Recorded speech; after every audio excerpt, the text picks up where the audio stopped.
BJP Bilkis Bano के rapist को छोड़कर बीजेपी आज रेपिस्ट के साथ खड़ी हुई है, चाहे वो सरकार में हो, सेंटर में हो या स्टेट में हो। उस वक्त जब बीजेपी नरेंद्र मोदी मुख्यमंत्री थे, उस जो माहौल था गुजरात में, बड़ा ही खराब माहौल था। बीजेपी ने ही इन रेपिस्ट को छुड़ाया जिन्होंने बिल्किस बानो से जुल्म किया। गुजरात में बीजेपी की सरकार रेपिस्ट की मदद करने का काम कर रही थी। उस वक्त की बीजेपी की सरकार, जब मुख्यमंत्री नरेंद्र मोदी थे, वो उन्होंने उन खातियों का साथ दिया था, उन रेपिस्ट का साथ दिया था।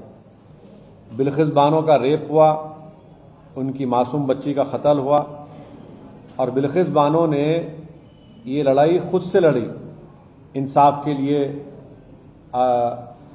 अपने इंसाफ के लिए। तो जो उस वक्त जब बीजेपी नरेंद्र मोदी मुख्यमंत्री थे, उस जो माहौल था गुजरात में, बड़ा ही खराब माहौल था। तो इसीलिए इस ट्रायल को महाराष्ट्र में शिफ्ट किया गया। और ये बात आपको याद रखना चाहिए कि बीजेपी ने ही इन रेपिस्ट को छुड़ाया जिन्होंने बिल्किस बानो से जुल्म किया। बीजेपी के लोगों ने उनके गलों में गुलाब का हार डाला और इससे बीजेपी की महिलाओं के लिए जो लड़ाई है, जो इंसाफ की बात करती है, वो बीजेपी एक्सपोज हो जाती है। दूसरा पॉइंट उसमें यह है कि आज कोर्ट ने क्या कहा, सुप्रीम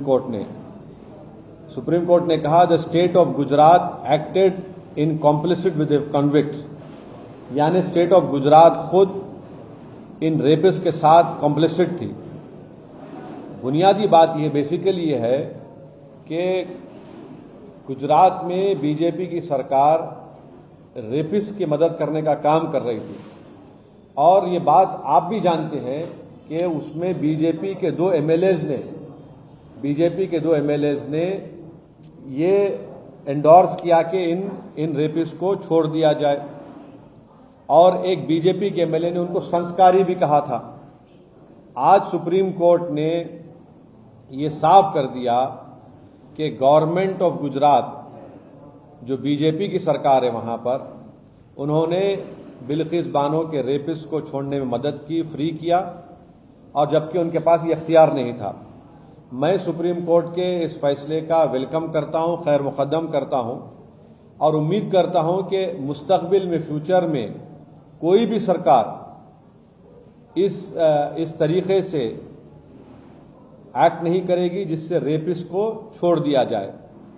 रेपिस्ट जो होते हैं महिलाओं के, उनको ये मालूम होना चाहिए कि उनके पास कोई इम्यूनिटी नहीं है। और अगर कोई रेपिस्ट ये समझ लेगा कि मेरे पास एक रूलिंग पार्टी का आइडियोलॉजी का मैं मानने वाला हूं तो मुझे सरकार छोड़ देगी, वो उनको ये समझ जाना चाहिए कि पॉलिटिकल आइडियोलॉजी से आपको नहीं छूट मिलेगी। और आखिरी बात यह है कि इस तमाम चीज़ों में हम यूनियन होम मिनिस्ट्री के रोल को भूल जा रहे हैं।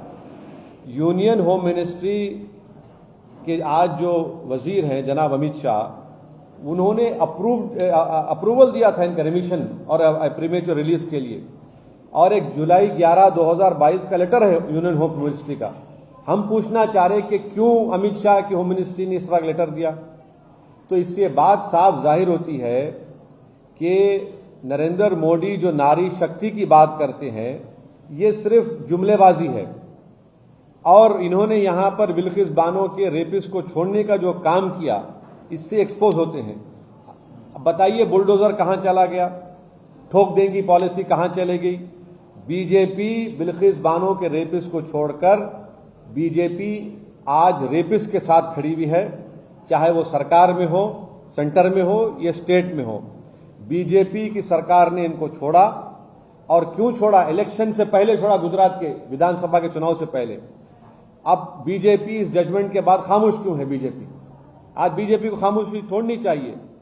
हम ये डिमांड करते हैं कि बीजेपी और नरेंद्र मोदी की सरकार बिल्किस बानो से माफी